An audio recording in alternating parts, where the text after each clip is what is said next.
अस्सलामु अलैकुम वरहमतुल्लाहि वबरकातुहु। इन्नल हम्दुलिल्लाह नहमदुहु व नस्तईनुहु व नस्तगफिरुहु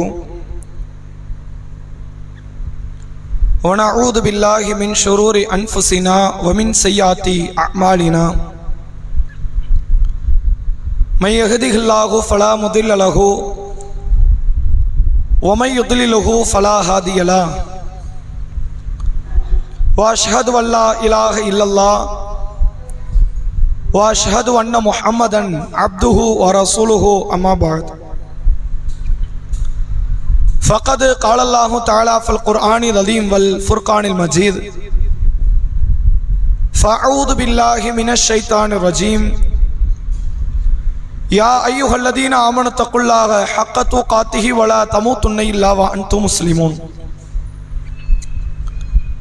கண்ணியத்திற்கும் பெருமதிப்பிற்கும் உரிய எல்லாம் வல்ல அல்லாஹுவின் நல்லடியார்களே,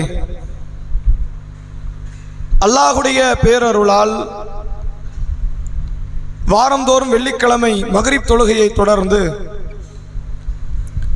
மார்க்க சொற்பொழிவு நிகழ்ச்சியை நாம் தொடர்ச்சியாக நடத்தி கொண்டு வருகிற அடிப்படையில் கடந்த வாரத்தில் பேசப்பட்ட தலைப்பினுடைய தொடர் தகவலாக நியாய தீர்ப்பு நாள் என்கிற தலைப்பின் இரண்டாம் பாகத்தை, அதிலே நாம் மறுமை நாள் தொடர்பாக பல தகவல்களை அறிந்து கொள்ள இருக்கிறோம். சென்ற வாரத்தில் மறுமை நாள் என்பது ஏன் நம்பப்பட வேண்டும், மறுமை நாள் என்பது கடவுளை நம்பக்கூடிய எல்லா மதத்தவர்களாலும் நம்பப்பட வேண்டிய ஒரு நாள். கடவுளை நம்பாதவர்களை பொறுத்தவரைக்கும் இது இயற்கையா வந்துருச்சு, இயற்கையாவே இந்த உலகம் அழிஞ்சிரும் அப்படின்னு ஒரு சித்தாந்தத்தில் இருக்கிறார்கள். முதல்ல அவங்களுக்கு மறுமையை நினைவுபடுத்த முடியாது, கடவுளை தான் நினைவுபடுத்த முடியும். கடவுள்னு ஒருத்தர் இருக்கான்னு அவங்களுக்கு சொல்லிக் கொடுக்கணும். கடவுளை நம்பக்கூடிய எந்த மதத்துக்காரர்களாக இருந்தாலும் சரி, அவர்கள் விக்கிரகங்களை வணங்கட்டும், கற்சிலைகளை, சூரியனை, சந்திரனை அல்லது உண்மையான இறைவனை எதை வணங்கினாலும் சரி, கடவுள் என்ற ஒருவன் நம்மை படைத்தான் என்று யாரெல்லாம் நம்புகிறார்களோ அவர்கள் அனைவருமே மறுமையை நம்பித்தான் ஆகணும். ஏனென்றால் அந்த கடவுள் எல்லா தவறுகளையும் தீமைகளையும் பார்த்து கொண்டு இருக்கிறான். பார்ப்பவன் இனி ஒரு நாளை உருவாக்கி நம்மிடத்தில் விசாரிக்க மாட்டான் என்று நம்ம நம்பணும்னா யாரையே நம்ம மறுத்த மாதிரி ஆச்சு, கடவுளையே மறுத்த மாதிரி ஆச்சு. அவ்வளவு தீமைகளை ஒரு இறைவன் பார்த்து கொண்டிருக்கிறான். கீழே இருக்கிற நமக்கே அவ்வளவு வைத்தறிச்சலா இருக்கு, கோபம் வருது. இவ்வளவு அட்டூழியங்களை இந்த மனிதர்கள் செய்யறாங்களே, இவங்களுக்கெல்லாம் ஒரு தண்டனை கிடைக்காத என்று எதிர்பார்ப்பு இருக்கு. படைச்சவன் இவ்வளவு விஷயத்தை பார்த்துக்கிட்டு இருந்து மறுமையினால கொண்டு வர மாட்டான் அப்படின்னா அது கடவுளுடைய அந்தஸ்தையே அந்த கடவுளுக்கு இழக்க வைத்து விடும். இஸ்லாம் நமக்கு மறுமையினால எந்த அளவுக்கு சொல்லி தருகிறது என்றால், கண்டிப்பா மறுமையினால் வரும். உலகத்தில் முழு உலகமே சேர்ந்து இந்த நாள் வர்றதை தடுக்க நினைச்சாலும் அர்த்தம் போதும், அது வர்றதை யாரும் தடுக்க முடியாது. அப்படிங்கிறத உளப்பூர்வமாக உறுதியிட்டு சொல்லுகிற ஒரு மார்க்கமாக இஸ்லாம் இருக்கிறது. இதுல நமக்கு இன்னொரு கேள்வி என்னவென்று வரும் என்றால், நம்மெல்லாம் இறந்து மண்ணோட மண்ணாகவோ அல்லது சில பேரை எரித்தோ சில பேரை கடலில் கரைத்தோ எப்படி எல்லாமோ அழித்து விடுகிறார்கள். அழித்த அதே உடல் அதே உயிர் மீண்டும் ஒட்டப்படுமா அப்படின்ற கேள்வி பொதுவாக மனிதர்கள் குலத்தில் வைக்கப்படுகிற ஒரு கேள்வி. இந்த கேள்வி வந்துச்சுன்னா தப்பு கிடையாது, இது யதார்த்தமா வர்ற கேள்விதான். சாத்தியமே இல்லாத ஒரு காரியம் நடக்கும் அப்படிங்கும் போது நமக்கு சந்தேகம் வரும், அது எப்படிங்க நடக்கும், முன்னாடிலாம் நிலாவுக்கு போக முடியும் என்று ஒரு விஞ்ஞானி பேசுறாருன்னா அதெல்லாம் போக முடியுமா அப்படின்னு மறுத்தாங்க. அப்ப மறுத்ததுனால அவங்க முட்டாள் கிடையாது, அது உண்டு என்று நிரூபிக்கப்பட்ட பிறகும் ஒருத்த மறுக்கிறான், அப்ப அவன் முட்டாள். இப்ப நிலாலேயே போய் காலை பதிச்சாச்சுன்னு சொல்றாங்க, இவ்வளவு தகவலையும் ஒருத்த பார்த்துட்டு அதெல்லாம் பொய் அப்படின்னு ஒருத்தன் சொல்றான், இவன் தான் முட்டாள். அப்ப இஸ்லாமிய மார்க்கம் கடவுள் என்பவன் மீண்டும் மக்களை உயிரோடு கொண்டு வருவான் என்பதை எப்படி நிரூபிக்கிறது என்றால், அல்லாஹ் ரப்புல் ஆலமீன் நிகழ்கால சூழ்நிலைகளை உதாரணமாக சொல்லி நிரூபிக்கிறான். நான் முதல்ல படைச்சேங்கிறத நீ ஏத்துக்கிறியான்னு கேட்கிறான். ஆமா ஏத்துக்கிறோம், முதல்ல படைக்க தெரிஞ்ச எனக்கு ரெண்டாவது முறை படைக்கிறது கஷ்டமா லேசா அப்படின்னு அல்லாஹ் நம்மகிட்ட கேட்கிறான். அது மட்டும் இல்லாமல் உலகத்தில் எத்தனையோ பூமிகள் செத்து கிடக்குது, அதுல எந்த புற்பூண்டும் இல்ல, மலையை இறக்கி அந்த புற்பூண்டுகளை முளைக்க வைக்கிறதுனா அதை கொண்டு வர தெரிஞ்ச எனக்கு ஒன்ன கொண்டு வர தெரியாதான்னு கேட்கிறான்.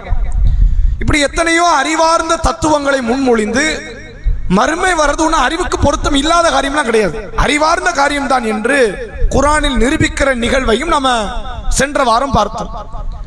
அது மட்டும் இல்லாமல் மறுமையை நம்பினா நமக்கு என்ன பெனிஃபிட்ஸ், மறுமைக்கு போறது ஒரு பக்கம் இருக்கட்டும், மறுமை வருது வரல ரெண்டாவது வச்சுக்குவோம். மறுமை என்ற ஒரு வாழ்க்கை ஒருத்தன் நம்பினாம்னா அவன் என்னென்ன வகையில் இன்பங்களை அடைகிறான், அவன் எவ்வளவு சோதனைகள் வந்தாலும் மனம் பாதிக்காது. ஏன்னா மறுமைன்னு ஒண்ணு இருக்கு அப்படின்னு அவன் நம்புவோம். எவ்வளவு பிரச்சனை வந்தாலும் வன்முறையில் ஈடுபட மாட்டான். ஏன், எனக்கு சொத்தே போட்டும்பா ஒன்றும் பிரச்சனை இல்லை, நான் மறுமையில போய் கேட்க போறேன்னு அவன் நம்புவான். அதனால் தான் இந்த நம்பிக்கையில் ஊறி திளைத்த இந்த மக்களுக்கு எதிராக எவ்வளவு பெரிய அசம்பாவிதத்தை இந்த கொள்கை எதிர்க்கக்கூடியவர்கள் செஞ்சாலும் சரி, இவன் வன்முறைக்கு போக மாட்டேங்கிறான். வேற எந்த ஒரு கூட்டமாக இருந்தாலும் சரி, நமக்கு வந்த பிரச்சனைகளை விட அவர்களுக்கு குறைவு. ஆனா வன்முறையில போய் நிக்கிறான், நாம நிக்கவும் மாட்டோம். ஏனென்றால் இந்த உலகத்தின் நீதிமன்றங்களும் நீதிபதிகளும் எங்களை கைவிட்டாலும் மறுமை என்ற நீதிமன்றமும் அல்லாஹ் என்ற நீதிபதியும் எங்களை கைவிட மாட்டான் என்று உளமாற நம்புகிறோம். அதனால தான் நம்ம தற்கொலைக்கு போக மாட்டேங்கிறோம், அதனால தான் நம்ம பைத்தியமாக மாட்டேங்கிறோம், அதனால தான் நாங்க வன்முறைக்கு போக மாட்டேங்கிறோம் என்பதை இந்த நாளை நம்பினதுனால மட்டும் இவ்வளவு பெரிய நன்மைகளை நாம் அடைந்து கொண்டிருக்கிறோம் என்பதை சென்ற வாரத்தினுடைய தகவல்களாக நம்ம பார்த்தோம். அதனுடைய தொடர்ச்சியாக இப்ப அதெல்லாம் மறுமை நம்ப மாட்டேன்னு சொல்றவங்களுக்கான ஒரு பாடம் அது, அல்லது உள்ளத்துல சந்தேகம் உள்ளவர்களுக்கான பாடம். இப்ப இந்த வாரத்திலிருந்து அடுத்து நம்ம பார்க்க போது, இப்ப நம்மளாம் மறுமை நம்புறோம், அதுல யாருக்கு எந்த மாற்றமும் இல்லை, மறுமை வரத்தான் போகுது, நம்ம அல்லாஹ் கிட்ட மாட்டதான் போறோம், அல்லாஹ் அவன் நாடி மன்னிச்சா உண்டு, இல்லைன்னா நமக்கு நரகம், அவ்வளவு தூரம் தெளிவா நம்ம நம்பி வச்சிருக்கிறோம். இந்த மறுமையை நம்பக்கூடியவர்களுக்கு இஸ்லாமிய மார்க்கம், குறிப்பாக குர்ஆனில் ஹதீஸில் மறுமை நெருங்கிருச்சுங்கிற தகவலை பல இடத்துல பதிவு வைக்கிறோம். நம்ம இதெல்லாம் கவனிக்க விட்டுட்டோம். மறுமை வரும்னு தெரிஞ்ச நமக்கு எது தெரியல, அது பக்கத்துல இருக்குன்னு தெரியல. நம்ம அதை எப்படி பார்க்கறோம்னா, அது ஒரு 5000 10,000 வருஷம் கழிச்சு வரும், இல்ல அதையும் தாண்டி கூட வரும், 50,000 வருஷம் கூட கழிச்சு வரும் தான், ஆனா இப்ப வராது, அதுக்கெல்லாம் ரொம்ப கால அவகாசங்கள் எடுக்கும் அப்படின்னு தான் நினைக்கிற இடத்துல பல முஸ்லிம்கள் இருக்கிறாங்க. அப்ப அல்லாஹ் அதை மறுக்கிறான். அப்படிலாம் கிடையாது, நீ அப்படி நினைக்காத, அப்படி கிடையாது, மறுமைங்கிறது பக்கத்துல தான் இருக்குதுங்கிறத குர்ஆனில் எத்தனை பல வார்த்தைகள் அல்லாஹ் சொல்றான் பாருங்க. சூரா அன்பியா 21வது அத்தியாயம் முதல் வசனம் அல்லாஹ் சொல்கிறான், இக்தரப லின்னாஸி ஹிசாபுஹும், மனிதர்களுக்கு அவர்களுடைய விசாரணை நெருங்கி விட்டது, வஹும் ஃபீ கஃப்லத்தி முஅரிதூன், ஆனால் அவர்களோ கவனமற்ற அறியாமையில் இருக்கிறார்கள். அவன் புறக்கணிச்சுக்கிட்டு இருக்கிறான், அவனுக்கு அதை பத்தி சிந்தனை இல்லை. மறுமை பக்கத்துல வந்துட்டு சாதாரண விசாரணை இல்லையே. இப்ப உலகத்துல ஒரு விசாரணை வருதுன்னு வைங்க, ஒரு வீட்டினுடைய வழக்கு அல்லது ஒரு அடிதடி வழக்கு, எதுல நம்ம மாட்டிக்கிட்டோம், அடுத்த மாசம் கோர்ட்ல வாயுதா அப்படின்னா என்ன தீர்ப்பு வருமோ, தீர்ப்பு இன்னைக்கு ஒருவேளை இறுதி ஆயிடுச்சா என்ன ஆகும் அப்படின்னு இவன் என்ன கொடுத்துட போறான், பெரிய தீர்ப்பு வந்துட போகுது. ஆனா அந்த தீர்ப்புக்கு பயப்படக்கூடிய நாம வாழ்வா சாவாங்கிற பிரச்சனையை விட பெரிய பிரச்சனை அது மறுமையினுடைய தீர்ப்பு. அதான் அல்லாஹ் சொல்றான், இக்தரப லின்னாஸி ஹிசாபுஹும், மனிதர்களுக்கு அவர்கள் விசாரணை பக்கத்துல வந்துருச்சு, வஹும் ஃபீ கஃப்லத்தி முஅரிதூன், ஆனால் அவர்கள் அறியாமல் இருக்கிறார்கள், புறக்கணித்திருக்கிறார்கள். கொஞ்சமா சிந்தனை வேணுமா வேண்டாமா? வேற எல்லா விஷயத்தையும் யோசிச்சு பாக்குறியப்பா, இதை ஏன் நீ சிந்திக்க தவறிட்டது, பக்கத்துல தான் இருக்கு மறுமை, தூரத்துல இல்ல அப்படின்னு அல்லாஹ் குர்ஆனில் சொல்லக்கூடிய வார்த்தையை பார்க்கிறோம். அதே போன்று இதே சூரா அன்பியா 21வது அத்தியாயம் 97 முதல் வசனத்துல அதை பார்த்தோம். இந்த அத்தியாயத்துல 97வது வசனத்துல அல்லாஹ் சொல்றான், வக்தரபல் வஅது ஹக், உண்மையான வாக்குறுதி நெருங்கி விட்டது. அல்லாஹ் கொடுக்கிற அந்த மறுமை வாக்குறுதி என்னது, அது உண்மை, உண்மையான அந்த வாக்குறுதி நெருங்கி விட்டது. ஃபைதா ஷாகிஸத்து அப்சாருல் லதீன கஃபரு, அந்த மறுமை நாள் வந்துவிட்டால் யாரெல்லாம் இறை மறுப்பாளர்களாக இருக்கிறார்களோ அவர்கள் பார்வையில என்ன ஆகிறோம், தாழ்ந்து விடும். யா வைலனா கது குன்னா ஃபீ கஃப்லத்தி மின் ஹாதா, எங்களுக்கு ஏற்பட்ட கை சேதமே, நாங்கள் இந்த நாளை அறியாமல் இருந்தோமே. அல்லாஹ் அங்க முதல் வசனத்தை என்ன சொன்னான், இவன் அறியாம இருக்கிறாங்கிறான். இங்க நாளை மறுமையால இறை மறுப்பாளர்கள் என்ன சொல்லுவாங்களாம், அல்லாஹ் நாங்க அறியாம போயிட்டோம் அந்த நாளை, பல் குன்னா வாலிமீன், அல்லாஹ் சொல்ற இல்ல இவன் அநியாயக்காரன், அவனுக்கு எல்லாம் தெரியும், அப்படி ஒரு நாள் வரும்னா அவனுக்கு தெரியும், தெரிஞ்சுக்கிட்டு என்ன பண்ணா அது வந்தா பாத்துக்கலாம். பல பேருக்குள்ள வார்த்தை என்ன, மறுமை வந்துரும், நீ மாட்டிக்குவ, அநியாயம் பண்றியே, அல்லாஹ் மேல பயம் வேண்டாமா, அது வந்தா பாத்துக்கலாம். எல்லாருக்குமே என்ன மாதிரி இதுனா வந்தா பாத்துக்கலாம். ட்ரெயின் வரப்போதுன்னா வந்தா பாத்துக்கணும், யாராவது இருக்கோமா, அது வந்துரும் போயிரும். போட்ட காசு போயிடும், நம்மளால ட்ரெயினை பிடிக்க முடியாது. வரதுக்கு முன்னாடி எப்படி தெளிவா போய் நம்ம நிக்கிறோம், ஒரு ட்ரெயினுக்கு பஸ்ஸுக்கு ஃபிளைட்டுக்கு போய் நிக்கிறோம், அதை யாரும் வந்தா பாப்போம் நினைக்கிறது இல்ல. அல்லாஹ்வுடைய மறுமை நாளை மட்டும்தான் வந்தா பாத்துக்கலாம். மாட்டினா நான் மட்டுமா மாட்ட போறேன், எவ்வளவு பேர் மாட்ட போறாங்க, மொத்த உலகமே மாட்டட்டும். நான் அடி வாங்குறது உண்மையா இல்லையா, நான் தண்டனை பெற போறது உண்மையா இல்லையா, முழு உலகம் தண்டனை வாங்கறதுனால என் தண்டனை குறையுமா அல்லது எனக்கு வழி தெரியாம இருக்குமா, தண்டனை கிடைக்க போறது உண்மை. அப்ப திருந்துவதற்கு அல்லாஹ் சொல்றான் அந்த நாள் நெருங்கிருச்சு. இறை மறுப்பாளர்கள் அந்த நாள்ல என்ன சொல்லுவாங்கன்னா, நாங்கள் அறியாமல் போய் விட்டோம் யா அல்லாஹ் வாங்கலாம். அல்லாஹ் சொல்றான் ஃபைதாஹும், அல்லாஹ் சொல்லுகிறான் பல்குன்னா வாலிமீன், இல்ல இவன் அநியாயக்காரன் அப்படின்னு சூரா அன்பியாவினுடைய 97வது வசனத்தில் அல்லாஹ் சொல்வதை பார்க்கிறோம். அதே போன்று 53வது அத்தியாயம் சூரா நஜ்ம் 57 அல்லாஹ் சொல்றான் அஸீஃபத்தில் ஆசிஃபா, நெருங்கக்கூடியது நெருங்கி விட்டதுங்கிறான். எது நெருங்கணுமோ அந்த நாள் என்ன ஆயிடுச்சு, அது நெருங்கி பக்கத்துல வந்துருச்சு அப்படின்னு அல்லாஹ் இந்த வசனத்தில் பேசுகிறான். சூரா நூர் சூரா கமர் 54வது அத்தியாயம் முதல் வசனம், அதுல அன்பியால முதல் வசனத்தில் பேசுற மாதிரி இங்க அதே மாதிரி வார்த்தையை பயன்படுத்தணும். 54 முதல் வசனம் அல்லாஹ் சொல்றான் இக்தரபத்தி ஸாஅத்து வன்ஷக்கல் கமர், சந்திரன் பிளந்து விட்டது, மறுமை நெருங்கி விட்டது. மறுமை வர்றதுக்கு ஒரு அடையாளமா அல்லாஹ் குர்ஆன்ல எதை சொல்றான், சந்திரன் பிளக்குங்கிறான், அது பிளந்துருச்சுங்கிறான். நபிகள் நாயகம் ஸல்லல்லாஹு அலைஹி வஸல்லம் அவர்கள் மக்கால வாழ்ந்த அந்த ஆரம்ப கட்ட காலம், சில மக்கா காஃபிர்கள் இரவு பொழுதுல வந்து கேட்கிறாங்க, முகமதே நீங்க கடவுளின் தூதருங்கிறீங்க, பொசுக்கு நம்ப முடியுமா உங்களை, அப்படின்னா நாளைக்கு 1000 பேர் வந்து நிப்பான், நானும் தூதர் நானும் தூதர், சான்ற காட்டுங்க, தூதர்னு எதையா காட்டணுமா இல்லையா, எங்களால முடியாது உங்களால முடிஞ்ச மாதிரி ஒண்ணு காட்டினாதான் எங்கள்கிட்ட விட உங்களுக்கு ஏதோ ஸ்பெஷல் இருக்கு, அப்ப நீங்க தூதரா இருப்பீங்க அப்படி நாங்க நம்பலாம், அப்படி ஏதாவது சான்றை காட்டுங்கள் அப்படின்னு கேட்கும்போது ரசூலுல்லாஹ் அன்றைய நாள் முழு பௌர்ணமி இரவு, முழுமையான சந்திரன் தெரியுது, ரசூலுல்லாஹ் சந்திரனை நோக்கி கைகளை காட்டுறாங்க, அந்த முழு சந்திரன் உடையுது. இது உண்மையில் நடந்த காரியம். அல்லாஹ்வுடைய தூதர் அவர்களுடைய தோழர்கள் சொல்லுகிறார்கள், நாங்கள் அந்த சந்திரனை பார்த்தோம், அந்த ஆரம்ப கால தோழர்கள், சந்திரன் பிளந்தது. நாங்கள் பார்க்கும்போது ஒரு மலையினுடைய ஒரு பகுதியில் ஒரு பாதியும் மறுபகுதியில் ஒரு பாதியும் அந்த சந்திரனை பார்த்தோம். ஒரு குறிப்பிட்ட நேரம் இருந்தது, பிறகு சந்திரன் ஒட்டி கொண்டது என்பதை அல்லாஹ்வுடைய ரசூல் அவர்கள் இந்த அற்புதத்தை நிகழ்த்தினார்கள் என்பதை நம்ம பார்க்க முடியுது. இதான் அல்லாஹ் குர்ஆன்ல சொல்றான் இக்தரபத்தி ஸாஅத்து வன்ஷக்கல் கமர், மறுமை நெருங்கி விட்டது, சந்திரன் பிளந்துச்சா, இது ஒரு அடையாளமா வச்சிருக்கிறோம், சந்திரன் பிளந்துச்சா அப்ப தெரிஞ்சுக்க மறுமை வந்துருச்சு, அதெல்லாம் ஒரு அடையாளம் என்பதாக குர்ஆனில் அல்லாஹ் பதிவிடக்கூடிய நிகழ்வை பார்க்க முடிகிறது. அதே போன்று 75வது அத்தியாயம் 34வது வசனத்திலே அல்லாஹ் சொல்லுகிறான் அவுலா லக்கஃப அவுலா, உனக்கு நெருங்கி விட்டது தெரிந்து கொள், உனக்கு நெருங்கி விட்டது. சும்மா அவுலா லக்கஃப அவுலா, பின்னரும் தெரிந்து கொள், உனக்கு நெருங்கி விட்டது, இன்னமும் உனக்கு நெருங்கி விட்டது. எது நெருங்கிருச்சு, உனக்கான மறுமை வந்துருச்சு. நீ எவ்வளவு அட்டூழியம் பண்ணாலும் எது வரைக்கும் பண்ணிட முடியும், எத்தனை வருஷம், ஒரு 1000 வருஷம் பண்ணுவியா?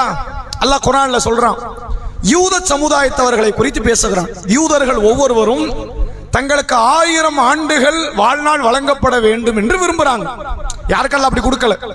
குர்ஆன்லயே அல்லாஹ் உயர்வா பேசுற ஒரு ஆயுள் காலம் கொண்டவர் நூஹ் நபி, அவருக்கு எத்தனை வருஷம் தான், 950 ஆண்டு காலம் வாழ்ந்தார் அப்படின்னு அல்லாஹ் சொல்றான். 1000 வருஷம் வாழ்ந்த மாதிரி குர்ஆன் எங்கேயும் இல்லை. யூதர்களுக்கு ஆசை அதுதானே, யூதர்களுக்கு எது ஆசை, ஒரு 1000 வருஷம் வாழ்ந்தா எப்படி இருக்கும் அப்படின்னு அவனுக்கு ஆசை. அப்ப அல்லாஹ் சொல்றான், நீ 1000 ஆண்டு வாழ்ந்தாலும் நரகத்தோடு தப்பிச்சிட முடியுமா? சரி ஒளிஞ்சு 1000 வருஷம் வாழ்ந்துட்டு போனே வையேன், அப்படி 1000 வருஷம் நீ வாழ்ந்துட்ட, 1000க்கு முடிவு இருக்கா இல்லையா? நீ சாகணுமா இல்லையா? செத்து மண்ணுக்கு வரணுமா இல்லையா?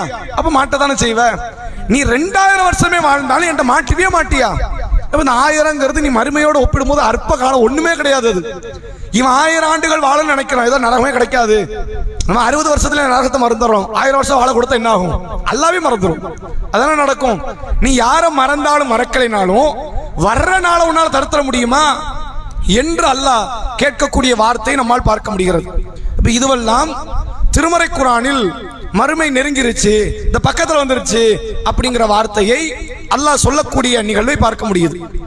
ரசூலுல்லாஹ் இந்த மறுமையை குறித்து சொல்றாங்க, அது பக்கத்துல தான் இருக்கு, ரொம்ப தூரம்லாம் இல்ல அப்படிங்கிற மாதிரி சொன்ன ஒரு நிகழ்வை நீங்க பார்க்கலாம். சஹீஹ் புகாரி 4936வது நபிமொழி, நபிகள் நாயகம் ஸல்லல்லாஹு அலைஹி வஸல்லம் அவர்கள் சொல்கிறார்கள், இதை அறிவிக்கிறவர் சஹல் இப்னு சஅத் ரலியல்லாஹு அன்ஹு. அவர் பார்த்த ஒரு நிகழ்வை சொல்றார். அல்லாஹ்வுடைய ரசூல் அவர்கள் ரஅய்து ரசூலல்லாஹ், அல்லாஹ்வுடைய தூதரை நான் பார்த்தேன். அவர் என்ன செய்தார்னா பி இஸ்பாஹி ஹாகதா பில் உஸ்தா, அல்லாஹ்வுடைய ரசூல் அவர்கள் தன்னுடைய ஆள்காட்டி விரலையும் தன்னுடைய நடுவிரலையும், இஸ்பானா ஆள்காட்டி விரல், உஸ்தான நடுவிரல், இந்த ரெண்டு விரலையும் பக்கத்து பக்கத்துல வச்சுக்கிட்டாங்க ரசூல்லா. வைத்து கொண்டு ஒன்றை சொன்னார்கள். என்ன சொன்னார்கள் என்றால், புஇஸ்து வ ஸாஅத்து கஹாத்தைனி, நானும் மறுமை நாளும் இப்படி அனுப்பப்பட்டோம் அப்படிங்கிறாங்க. நான் வந்துட்டாலே அது என்ன அர்த்தம்? இறுதி தூதர் வந்துட்டாலே இந்த மறுமை இங்க பக்கத்துல தான் இருக்குன்னு அர்த்தம். அல்லாஹ்வுடைய ரசூலே மறுமை நாளின் அடையாளங்களில் ஒருவர். ரசூல்லா எத்தனையோ சிறிய அடையாளம் பார்த்திருக்கோம். விபச்சாரம் பெருகும், மது பெருகும், வேற வேற பாவங்கள்லாம் வரும், இதெல்லாம் நடக்கும், இதெல்லாம் சிறிய அடையாளம் பார்த்திருக்கிறோமே. நபியே மறுமை நாளின் அடையாளங்களில் ஒருவர். அதை இன்னொரு செய்தியில கூட நீங்க பார்க்கலாம். தமீமுத்தாரி என்ற ஒரு கிறிஸ்துவர், நபிகளார் காலத்தில் வாழ்ந்த ஒரு கிறிஸ்துவ சமுதாயத்தை சார்ந்த ஒரு நபர். யாரு? தமீமுத்தாரி. அவர் மதீனா நகரத்தில் தான் வாழ்ந்து கொண்டிருக்கிறார். அவர் கப்பலிலே பயணம் செய்து அதன் மூலமாக வியாபாரம், பொருளாதாரம், அப்படியெல்லாம் அந்த வியாபார சூழ்நிலையை அறிந்து கொண்டிருக்கிற ஒரு நபர். அவர் முகமது நபியினுடைய போதனை கேட்டிருக்கார், இஸ்லாத்துக்கு வரல. அவருக்கு தெரியும் ஊர்ல இப்படி ஒருத்தர் தூதர்னு ஒருத்தர் வந்து உட்கார்ந்து இருக்கிறார், மக்கள் இருந்து வந்திருக்கிறாரு, அவர் இன்னென்ன மாதிரியான பிரச்சாரம் பண்றாரு அப்படின்றது தெரியும். ஆனால் இஸ்லாத்துக்கு வரல.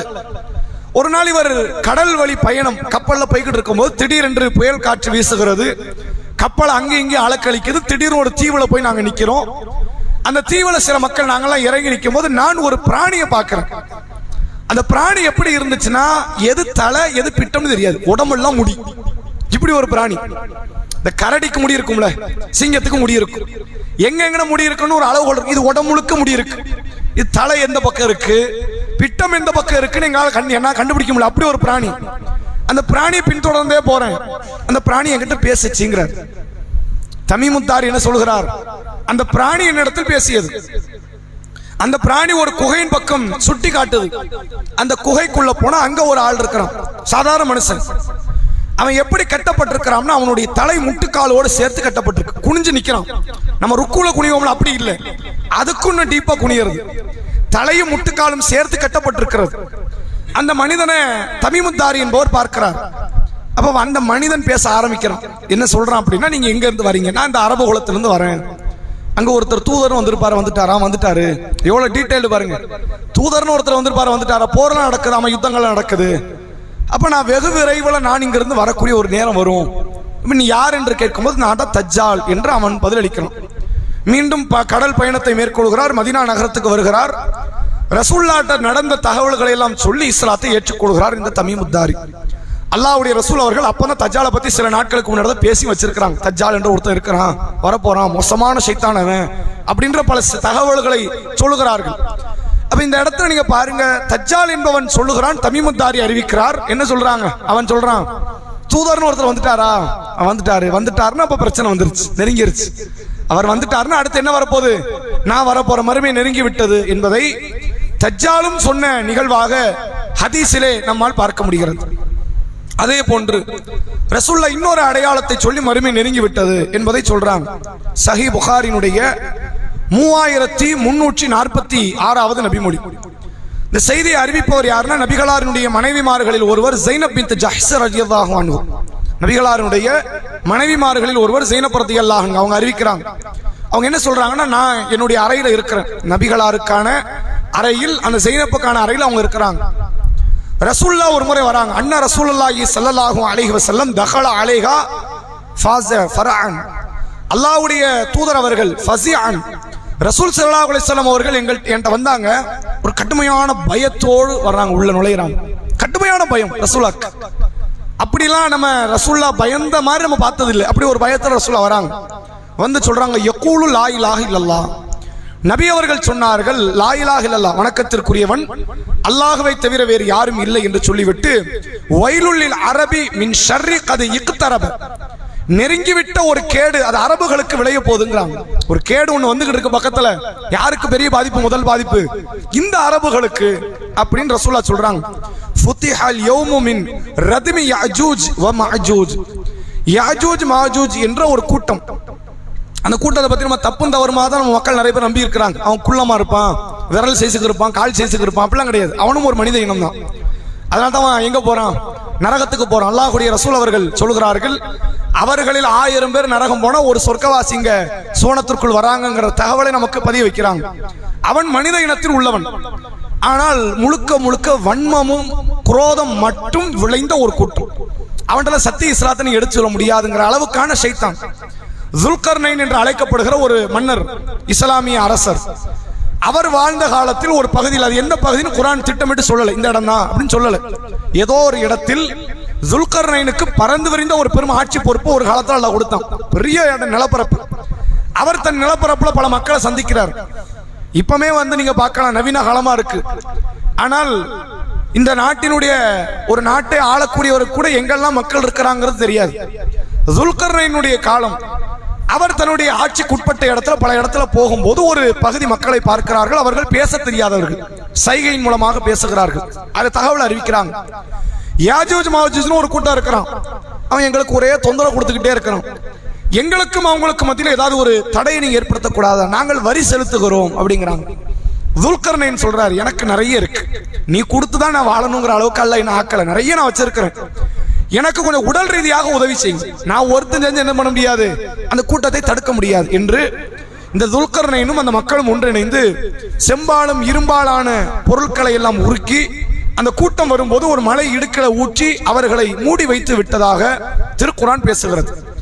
அப்ப துல்கர்னைன் சொல்றாரு, ஒரு நாள் வரும், இது என்னதான் நான் மூடி வச்சாலும் அல்லாஹ் உடைக்கிற ஒரு நாள் வரும், அப்ப இதெல்லாம் உடைச்சு நொறுங்கிரும் அப்படின்னு துல்கர்னைன் சொன்னதாக திருக்குர்ஆனில் இருக்கிறது. அப்ப யாஜூஜ் மாஜூஜ் என்ற ஒரு கூட்டம் வரப்போகிறார்கள். அவர்கள் வந்துட்டாங்கன்னா முழு மனித குலத்துக்கு பெரிய பாதிப்பு. அதுல ரசூலா குறிப்பிட்டு யாருக்கு சொல்றாங்க அப்படின்னா, வயலுல் அரபி மின் ஷர்ரி கத் இக்தரப, நெருங்கிவிட்ட ஒரு சீர்கேட்டினால் அரபு குலத்துக்கு ஒரு பெரும் பாதிப்பு இருக்கிறது அப்படின்னு அல்லாஹ்வுடைய ரசூல் சொல்லிட்டு யாரை சொன்னாங்க? இந்த யாஜூஜ் மாஜூஜ் அந்த துல்கர்னைனை அடைச்சு வச்சாரு, அந்த இடத்துல இந்த அளவிற்கு ஒரு ஓட்டை விழுந்ததுன்ட்டாங்க. இந்த அளவுக்கு வளையம் மாதிரி வச்சு ஆள்காட்டி விரலையும் பெரும் விரலையும் ரசூலா சேர்த்து வைத்து இப்படி ஒரு ஓட்டை விழுந்து விட்டது அப்படின்னு அல்லாஹ்வுடைய ரசூல் அவங்க சொல்றாங்க. சீக்கிரம் அவன் வரப்போறான். அவன் வராமனா என்ன அர்த்தம்? மறுமை நாள் நெருங்கிருச்சுன்னு அர்த்தம்.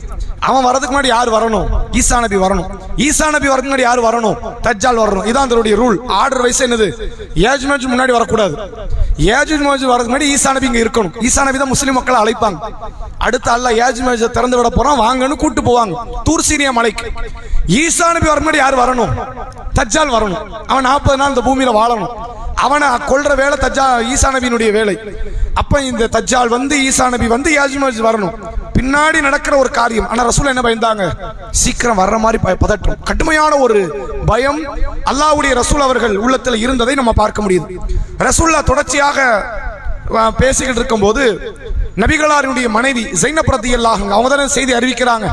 அவங்க ஒரு கேள்வி கேட்கிறாங்க, அல்லாஹ்வுடைய தூதரே, ஃபகுல்து, நான் கேட்டேன், யா ரசூலல்லாஹ், அன்னுஹ்லிக வஃபீனா அஸ்ஸாலிஹூன், நாங்கள் அழிக்கப்படுவோமா? அன்னுஹ்லிகு, நாங்கள் அழிக்கப்படுவோமா?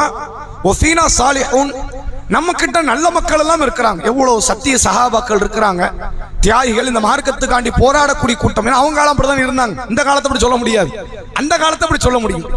நல்ல மக்கள் எல்லாம் வாழுகிற, சுவனவாசிகள் எல்லாம் வாழுகிற இடத்துக்கு இப்ப எல்லா பிரச்சனை வருமா? இப்போ ஒரு பேச்சுக்கும் வந்துட்டாலுமே அது நம்மளை சுத்த நல்ல மக்கள் இருக்கிறாங்க, நமக்கு என்ன கவலை அப்படிங்கிற விதத்துல ஸைனப் ரலியல்லாஹு அன்ஹா கேட்கிறாங்க. நபி அவர்கள் சொன்னாங்க, நாம், ஆமா அது கரெக்ட் தான், நல்ல மக்கள் இருக்கும்போது பிரச்சனை வராது.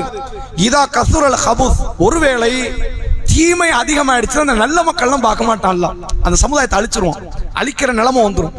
இவன் வந்துட்டான்னா தீமை வந்துடும். இவன் வந்துட்டா என்ன ஆகும்? தீமைகள் மிகைக்கப்பட்டுரும், மிகைத்து வந்துவிடும் என்று அல்லாஹ்வுடைய ரசூல். இன்னும் ரசூல்லா பயந்து 1400 வருஷம் ஆயிடுச்சு. இன்னும் அவன் எப்போ வருவான்னு தெரியல. ஆனா ரசூலுல்லாஹ்க்கு எவ்வளவு பெரிய பயம்னு பாருங்க. அது நெருக்கத்தில் இருக்கு, அவன் எப்பனாலும் வருவான், வெளிவிடப்படலாம் அப்படிங்கிறத அல்லாஹ்வுடைய ரசூல் அவர்கள் சொல்லி பயப்படக்கூடிய செய்தியை சஹீஹ் புகாரியினுடைய 3346வது நபிமொழியாக நம்மால் பார்க்க முடிகிறது. இப்படி இது மாதிரி நிறைய செய்திகள் இந்த மறுமை நெருங்கி விட்டது என்பதை ரசூல்லா உணர்த்துறாங்க. அப்படி ஒரு நாள் நடந்த ஒரு சம்பவம். ரசூல்லாவுக்கு பிற்காலத்துல, ரசூல்லாவினுடைய மதீனா வாழ்க்கையில அல்லாஹ் ஒரு குழந்தையை கொடுக்கிறான், ஒரு ஆண் பிள்ளை. நபிகளாருக்கு ஆண் பிள்ளை மீது ஒரு பிரியம் உண்டு. அதுக்குன்னு பெண் பிள்ளை வெறுத்தாங்கன்னு இல்லை, பெண் பிள்ளை நல்லபடியா பெற்றாங்க, வளர்த்தாங்க, ஆளாக்கியாச்சு. ஒரு மனிதனுக்கு பெண் பிள்ளைன்னா அடுத்து ஆண் பிள்ளை விருப்பம் வருமா இல்லையா? நபிகளாருக்கு ஆண் பிள்ளை மீது ஒரு விருப்பம். அல்லாஹ் இப்ராஹிம்னு ஒரு குழந்தையை கொடுக்குறான். அந்த குழந்தை ஒரு 17 அல்லது 18 மாத குழந்தையாக இருக்கும்போது அந்த பிள்ளை மௌத்தா போயிடுச்சு. அந்த பிள்ளையினுடைய ஜனாசாவை கையில் வைத்திருக்கும் போது ஏற்பட்ட ஒரு நிகழ்வு, சூரிய கிரகணம் ஏற்படுது. அப்போ மக்கள்லாம் சில பேர் சில வார்த்தையை சொன்னாங்க. இந்த சூரிய கிரகணம் ஏன் வருது தெரியுமா? நபியுடைய புள்ள மௌத்து, அதனால தான் சூரிய கிரகணம். சூரியன் பகல் நேரத்தில் இருட்டாயிரும், முழு சூரியனை கருப்பா தெரியும், அதான் சூரிய கிரகணம்ங்கிறது. சந்திர கிரகணங்கிறது சந்திரன் முழுசா தெரியும், தெரியற சந்திரன் அப்படி மறைஞ்சிரும், அந்த இரவோட இரவாக மறைந்த மாதிரி தெரியும் சந்திர கிரகணம். சூரியன் இதுவரை கருப்பா தெரிஞ்சிருக்கா? இப்ப தெரியுதா இல்லையா? ஏன்னா பிள்ளை மௌத்தானதுக்கு அது வருத்தம் தெரிவிக்கிறது அப்படின்னாங்க. அந்த சூரிய கிரகணத்தை பார்த்த உடனே ரசூலுல்லாஹ்க்கு கடுமையான பதற்றம். எப்படி இந்த யாஜூஜ் மாஜூஜ் சம்பவத்தில் ரசூலுல்லாஹ் பயந்தாங்களோ அப்படி யார் எது விஷயத்துல பயப்படுறாங்க? கிரகணம் ஏற்பட்டதுக்கெல்லாம் நபி பயப்படுறாங்க. அந்த பயத்தோடு நபி என்ன பண்றாங்க அப்படின்னா, ஜனாசா வீட்டில் வைக்கிறாங்க. அந்த கிரகண தொழுகையை நிறைவேற்றுவதற்கு பள்ளிக்கு போறாங்க. இதுல நீங்க வேடிக்கையை நீங்க ஒன்று பாருங்க. ரசூலுல்லாஹ் எல்லா காரியத்தையுமே சுதாரிப்போடு செய்யக்கூடிய நபர். எவ்வளவு பதற்றத்துக்குரிய நிலைமை இருந்தாலும் சரி, நிதானமா அந்த காரியத்தை பிசிறு தட்டாம செய்வாங்க. அதுல ரசூலுல்லாஹ் கை தேர்ந்த ஒரு ஆள். ரசூலுல்லாஹ்வை நீங்க பதற்றம் அடைய வைக்க முடியாது. இந்த பதறி ஏதாவது காரியத்தை உடைச்சு தள்ளுறது, இந்த மாதிரி காரியம்லாம் நமக்கு நடக்கும், நபிக்கு நடக்காது. எவ்வளவு பிரச்சனை வரட்டும், நிதானமா அந்த காரியத்தை ஹேண்டில் பண்ற ஆளு ரசூலுல்லாஹ். ஆனா அந்த ரசூலுல்லாஹ் பதறினதுடைய விளைவு, எப்போது மேலாடை போட்டு வருவாங்கல்ல பள்ளிக்கு, மனைவியினுடைய முக்காடை எடுத்து போட்டு வந்தாங்க பள்ளிக்கு. சாதாரண காரியம் தானே, ஒரு ட்ரெஸ் போடுறோம், ஒரு சட்டை போடுறோம், இது யாருக்குள்ளதுன்னு கூட கவனிக்கல அப்படின்னா எவ்வளவு பெரிய பதற்றம் நபியினுடைய உள்ளத்துல இருந்திருக்கும். மேலாடையாக நபியினுடைய மனைவிமார்களின் முக்காடை எடுத்து போட்டுட்டு பள்ளிவாசலுக்கு வராங்க. சலாத்துல் ஜாமியா என்று அழைக்கப்படுகிறது. மக்கள் எல்லாம் கூட்டு தொழுகைக்கு வந்து நிற்கிறாங்க. மிகப்பெரிய அளவுல நீளமான ஒரு தொழுகையை அல்லாஹ்வுடைய ரசூல் அவர்கள் நிறைவேற்றி விட்டு மக்களுக்கு சில அறிவுரைகளை கொடுக்கிறாங்க. அந்த அறிவுரையில், என் புள்ள மௌத்தானதுக்கு சூரிய கிரகணம் முடிச்சு போட்டியல, அது தப்புங்கிறாங்க.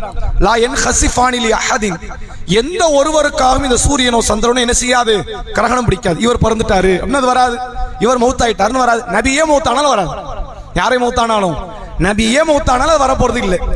அது இயற்கையாக நடக்கக்கூடிய காரியம். இவன் பிறந்துட்டான் இவன் இறந்துட்டான் அதுக்கு தெரியாது. ரசூலுல்லாஹ் அதை சொல்லிட்டு ஏன் சூரிய கிரகணம் வருது தெரியுமான்னு ஒரு காரணத்தை சொல்றாங்க. அல்லாஹ் அதன் மூலமாக உங்களுக்கு அச்சுறுத்துகிறான், மறுமை நெருங்கிருச்சுங்கிறாங்க. அந்த கிரகணத்தை கூட அல்லாஹ்வுடைய ரசூல் அவர்கள் மறுமையினுடைய நெருக்கத்தோடு சேர்த்து சம்பந்தப்படுத்தி அல்லாஹ்வுடைய ரசூல் பேசி உருக்கமான ஒரு உரை அங்கு நிகழ்த்தினார்கள் என்பதை நீங்கள் ஹதீஸ்ல பார்க்கலாம். இப்படி ஏராளமான தருணங்கள். அதுபோன்றுதான் இப்னு ஸையாத் என்று அழைக்கப்படுகிற ஒரு நபர். நபிகளார் காலத்தில் ஒரு யூத சிறுவன். அந்த சிறுவன் என்னன்னா பேசக்கூடிய வார்த்தையெல்லாம் பார்த்தீங்கன்னா ஒரு மந்திரவாதி மாதிரியே பேசுற வார்த்தையெல்லாம் எப்படி இருக்கும், ஒரு மந்திரவாதினா எப்படி பேசுவோம், எல்லாம் நமக்கு தெரிஞ்ச மாதிரியும், ஏதோ என்னன்னா மற்றவன்லாம் முட்டாளா இருக்கிறான், இவன் மட்டும் தான் புத்திசாலியா இருக்கிறான்ற மாதிரி ஒரு பேச்சு வரும் மந்திரவாதிட்டு. அப்படி ஒரு பேச்சை வெளிப்படுத்தக்கூடிய ஒரு நபர் யாருன்னா இப்னு ஸையாத் என்ற நபர். இந்த இப்னு ஸையாத் தஜ்ஜாலான்னு ஒரு பேச்சு பரவுச்சு. ரசூலுல்லாஹ் தஜ்ஜாலை பத்தி பேசுறாங்கல்ல, ஒரு இவன் தான் தஜ்ஜாலா, ஏன்னா இவனை பார்க்கும்போது ஒரு வித்தியாசமா இருக்கான், அவனை பார்த்தா ஒரு சாமானிய மனுஷன் மாதிரி தெரியல, வித்தியாசமா இவன் பேச்செல்லாம் இருக்கு அப்படின்னு ரசூலுல்லாஹ் சந்தேகித்து சில கேள்விகளை அவங்க கிட்ட கேட்கிறாங்க. அப்புறம் ரசூலுல்லாஹ் தெளிவுபடுத்திட்டாங்க. ஒரு நபித்தோட சொல்றாரு, இவன் ஏற்படுத்திய குழப்பத்தினால் நான் இந்த இப்னு ஸையாத கொன்றட்டுமா அப்படிங்கிறாங்க. ஒரு நபித்தோட ரசூலுல்லாஹ் சொல்றாங்க, இவன் தஜ்ஜாலா இருந்தா இவனை உன்னால கொல்ல முடியாது, அது யார் வேலை, ஈசா நபி வேலை. இவன் தஜ்ஜால் இல்லைன்னா இவனை கொண்டு உனக்கு என்ன பயன், இவனை எதுக்கு கொல்லணும், தேவையில்லை. இவன் தஜ்ஜால் இல்லை, இவன் எதுக்கு கொல்ல போற, இவன் எதுக்கு நம்ம கொல்லணும், தேவையே கிடையாது. ஊர் உலகத்துல 1000 பேர் இந்த மாதிரி மௌட்டிகத்தை மூட நம்பிக்கை விதைக்கிற பல பேர் இருப்பான், அதுலயும் ஒருத்தன் ரசூலுல்லாஹ் விட்டுட்டு போயிட்டாங்க. ஆனா அவன் தஜ்ஜால் கிடையாது, அவன் தஜ்ஜால் கிடையாதுங்கிறதுக்கு அவனே சான்று. பிற்காலத்தில் அவன் அந்த நபர் என்னன்னா ஹஜ் செய்வதற்கு மக்காவுக்கு வருவார் அந்த நபர். அப்ப அந்த நபர் தெளிவுபடுத்தக்கூடிய காரியம் என்னன்னா, தஜ்ஜால் எந்த ஊருக்குள்ள நுழைய முடியாது, மதீனாக்குள்ள மக்காக்குள்ள நுழைய முடியாது. நான் வாழ்ந்தது மதீனா, இப்ப இருக்கிறது நான் மக்கா. அப்ப நான் அந்த நபர் தஜ்ஜால் இல்ல, அது ரசூலுல்லாஹ் ஓட சொல்லிட்டாங்க, அந்த நபர் யாரு இல்ல, தஜ்ஜால் இல்லைன்னு. ஆனா தஜ்ஜாலுன்னு சந்தேகிக்கப்படுகிற அளவுக்கு அவன் பேச்சு இருந்துச்சு அப்படின்னு ரசூலுல்லாஹ் அந்த நபர்கிட்ட கேள்வி கேட்கக்கூடிய அளவுக்கு ரசூலுல்லாஹ் ஒவ்வொரு சூழ்நிலையுமே, இது மறுமையுடைய நெருக்கமா, இது மறுமைக்கான பிரச்சனையா, இது மறுமையை கொண்டு வந்துருமா அப்படின்னு ஒவ்வொன்றையும் பார்த்து அல்லாஹ்வுடைய ரசூல் அவர்கள் பதறினார்கள் என்பதை பார்க்க முடியுது. இந்த பதற்றம் அப்படியே சஹாபாக்களுக்கு அப்படி கடத்தப்படுது. சஹாபாக்கள் இதை விடலாம் சின்ன சின்ன காரியத்தெல்லாம் பார்த்து மறுமையை நினைச்சாங்க. மறுமை நாளினுடைய ஒரு பெரிய அடையாளம் 10 அப்படின்னு ஹதீஸ்ல நீங்க பார்க்கலாம். ரசூலுல்லாஹ் அதை பெரிய அடையாளம் அப்படின்னு ஒரு குறிப்பிட்டு சொல்லவில்லை என்றாலும் அந்த 10 மட்டும் தான் ரசூலுல்லாஹ் தனித்து பல இடத்துல பேசியிருக்கிறாங்க. புகை மூட்டம், மேற்கில் கிழக்கில் அரபு தீபகற்பத்தில் என்று 3 நிலநடுக்கம், தஜ்ஜாலின் வருகை, ஈசா நபியின் வருகை, யாஜூஜ் மாஜூஜின் வருகை, பேசக்கூடிய ஜஸ்ஸாஸ் என்ற பிராணி, அந்த பிராணி பேர் ஜஸ்ஸாஸ், தஜ்ஜால் அடையாளம் காட்டுச்சே அந்த பிராணி பேர் ஜஸ்ஸாஸ், அந்த பிராணியும் வெளியே வரும். அது போன்று மேற்கில் இருந்து சூரியன் உதயமாகும். ரசூலுல்லாஹ் ஒரு 10 அடையாளத்தை சொல்றாங்க. இந்த 10 அடையாளத்தை ரசூலுல்லாஹ் குறிப்பிட்ட முதல் அடையாளமாக புகை மூட்டத்தை சொன்னாங்க. ஒரு புகை மூட்டம் வரும். அந்த புகை மூட்டம் வறுமையானால் அது குஃபார்கள் யாரெல்லாம் இறை மறுப்பாளர்களாக இருக்கிறாங்களோ அவங்களுக்கு ஒரு தொந்தரவு அது கொடுக்கும். கண்ணுல, தொண்டையில் அது ஒரு தொந்தரவை தரும். இறை நம்பிக்கை கொண்ட மக்களுக்கு ஒரு சிறிய தொண்டை போச்சலோடு அந்த காரியம் நடக்கும் அப்படின்னாங்க. சின்ன சின்ன புயல் காத்தெல்லாம் பார்த்து சஹாபாக்கள் மறுமை வந்துருச்சு நினைச்சாங்க. இந்த புகை வரும் நாங்கள்ல, புயல் காற்றையெல்லாம் பார்த்து சஹாபாக்கள் நினைச்சாங்க மறுமை வந்துருச்சு, இந்த பக்கத்தில் நெருங்கிருச்சு அப்படிங்கிற அளவிற்கு அவர்களிடத்தில் அந்த பயம் தொற்றிக் கொண்டது என்பதை பார்க்க முடியுது. உண்மையிலே இப்படிதான் பயம் இருக்கும். அதை தொலை தூரத்தில் பார்க்கிற அந்த பண்பு இருக்குல்ல, அது இஸ்லாமிய மார்க்கம் நமக்கு சொல்லி கொடுத்த ஒரு பண்பு கிடையாது. ஒரு ஈமான் கொண்டவர் மறுமை நாள் குறித்து அவர் எப்படிப்பட்ட சிந்தனையில் இருப்பார் அப்படின்னா, அந்த நாள் எப்போது வேண்டுமானாலும் நம்மகிட்ட வரலாம், அல்லாஹ் அந்த நாளை சீக்கிரத்தை நம்மகிட்ட கொண்டு வருவான் என்ற அந்த சிந்தனையோடு மறுமை நாளை பற்றி ஒரு அச்ச உணர்வோடு இருக்கும். அல்லாஹ் திருக்குர்ஆன்ல ஒரு வார்த்தையை சொல்றான் பாருங்க, ஃபஸ்பிரு சபரன் ஜமீலா, சூரா மாரிஜ் 70வது சூறால அல்லாஹ் பேசுறான், நபியே நீங்கள் அழகிய பொறுமையை கடைபிடியுங்கள், இன்னஹும் யரவுனஹு பஈதா, மறுமை அவர்கள் தொலை தூரத்தில் பார்க்கிறார்கள், ஒனராகும் கரீபா, நான் பக்கத்துல பார்க்கறேங்கிறான். அப்ப என்ன அர்த்தம்னா, நீ மறுமை ரொம்ப தூரமா தான் நீ பார்ப்ப, சிந்தனையா அதுதான். மறுமை அடுத்த வருஷம் வருதுன்னு வைங்களேன், இந்த வருஷத்துல வாழ்றவன் அவன் எப்படிதான் பார்ப்பான், அதெல்லாம் எப்பவுமே வரப்போகுது, இப்பமா வரப்போகுது. மரணம் தான் மறுமையை விட நெருக்கத்தில் இருக்கு. மறுமையை கூட விட்டுருங்க, மரணம் எவ்வளவு நெருக்கத்தில் இருக்கு. யாராவது மரணத்தை பக்கத்திலே பார்க்கிறோம், நாளைக்கு கூட மௌத்தாயிருவேன், எப்படினாலும் மௌத்து வந்துடும், வித்தியாசமா இல்லை நம்மளுக்கு மௌத்தை கொடுத்துருவான், அதனால மரணத்துக்கு பயந்துக்குவோம் அப்படின்னு பயப்படுறோமா? அப்ப அல்லாஹ் குர்ஆன்ல பயன்படுத்துறான், இன்னஹும் யரவுனஹும் பஈதா ஒனராஹு கரீபா, அவர்கள் மறுமையை தொலை தூரத்தில் பார்க்கிறார்கள், நாம சமீபத்தில் பார்க்கிறோம், பக்கத்துல தான் இருக்கு, ரொம்ப தூரம்லாம் கிடையாது என்று அல்லாஹ் பேசக்கூடிய வார்த்தையை நம்மால் பார்க்க முடிகிறது. இப்படி இஸ்லாம் விதைக்கக்கூடிய முதன்மை சிந்தனை, ஒரு ஈமான் கொண்டவர் மறுமையை பற்றி என்ன பார்க்கணும்னா, அது தூரத்தில் இல்லை, அது பக்கத்துல தான் இருக்கு, அது எப்பனாலும் நடக்கலாம். அப்ப ரசூலுல்லாஹ் 2 விரலை காட்டி பக்கத்துல இருக்குன்னு சொன்னாங்க. சொல்லி எத்தனை ஆயிரம் வருஷம் போச்சு? 1400 ஆண்டுகள், ஏறத்தாழ ஒரு 15 நூற்றாண்டுகளை நாம 15 நூற்றாண்டுகளை கடக்க இருக்கிறோம். இப்படி இருக்கிற நிலையில அப்ப நபி பக்கத்துல காட்டினாங்களே, அதுக்கான அர்த்தம் என்ன, அதனுடைய நிகழ்வு என்ன அப்படின்னா, அதை நாம எப்படி புரிந்து கொள்ள வேண்டும் என்றால், உலகம் படைக்கப்பட்ட காலத்தில் இருந்து கியாமத்து நாள் வரைக்கும் இருக்கிற அந்த கால பொழுதுக்கு அது பெரிய விஷயம். ஏறத்தாழ இன்றைக்கு ஆய்வாளர்கள் சொல்லக்கூடிய நிகழ்வு என்ன அப்படின்னா, 15 லட்சம் ஆண்டுகள் ஆயிடுச்சு அந்த உலகம் படைக்கப்பட்டு, முழு உலகமா உருவாகி இதுல ஜீவன்கள்லாம் வாழ்ந்து அப்படி அந்த நிகழ்வெல்லாம் நடக்க ஆரம்பிச்சு, அந்த எவால்யூஷன் நடக்க ஆரம்பிச்சு இப்போ வரைக்கும் எத்தனை வருஷம் ஆச்சாம்? 15 லட்சம் வருஷம் ஆயிடுச்சாம். இதுக்கு இடைப்பட்ட காலத்துல தான் அல்லாஹ் ஆதம் நபியை அனுப்பி மனித குலம் வளர்ந்துச்சு. இந்த 15 லட்சம் ஆண்டுகள்ல ரசூலுல்லாஹ் இப்படி காட்டி இருக்கிறாங்க அப்படின்னா, அது 2000 வருஷமாவும் இருக்கலாம், 5000 வருஷமாவும் இருக்கலாம், அது தப்பும் கிடையாது. அத்தனை லட்சம் ஆண்டோட கணக்கு பாட்டு பாருங்க, 5000 வருஷங்கிறது பெரிய விஷயமா? நம்ம வாழ்றது 60 வருஷம், நம்ம 5000 வருஷத்தை பெருசா பாக்குறோம், 5000 வருஷம் ஆகுமா அப்படின்னு. 15 லட்சம் ஆண்டுகளோட கம்பேர் பண்ணி பார்த்தா 5000 ஒண்ணுமே இல்லையே. 15 லட்சம் பெருசா, 5000 ரூபாய் பெருசா? 15 லட்சம் தான் பெருசு, 5000 ஒண்ணுமே இல்லையே. அப்ப ரசூலுல்லாஹ் குறிப்பிட்டு இன்னொரு 1000 ஆண்டுகள் கடந்தாலுமே நபி சொன்ன வார்த்தை தப்பு கிடையாது, அது கரெக்ட் தான். படைக்கப்பட்ட நாளில் இருந்து ஒப்பிட்டு பார்க்கும்போது இந்த நாள் இன்னும் கொஞ்சம் தூரமா வந்தாலுமே அது நம்ம பார்வைக்கு தான் தூரம். படைக்கப்பட்ட நாளோடு ஒப்பிடும் போது அது தூரம் இல்லை, அது நெருக்கத்தை தான் இருக்குது அப்படிங்கிற நிகழ்வை நம்மளால பார்க்க முடியுது. இதோட சேர்த்து ரசூல் ஸல்லல்லாஹு அலைஹி வஸல்லம் அவர்கள் இந்த மறுமையினுடைய நெருக்கத்துக்காக வேண்டி சில காரியத்தை, அமல்களை நமக்கு சொன்னாங்க. அமல்கள் செய்யறதுக்கு நம்மை ஆர்வமூட்டினார்கள். வெறுமனே கதை மாதிரி கேட்டுட்டு போயிட்டோம் நீங்க மறுமையை, அது பாடம் நமக்கு இருக்காது. ரசூலுல்லாஹ் அந்த தகவல்களை சொல்லுவதோடு நமக்கான சில திட்டமிடலையும் சேர்த்து சொன்னார்கள். அப்படி சஹீஹ் முஸ்லிம்ல வரக்கூடிய ஒரு நபிமொழி, அல்லாஹ்வுடைய ரசூல் அவர்கள் சொன்னார்கள், பாதிரு பில் அமால், மக்களே அமல்களுக்கு நீங்கள் முந்திக் கொள்ளுங்கள். அமல்களுக்கு என்ன செய்யுங்க? நீங்கள் முந்திக் கொள்ளுங்கள்.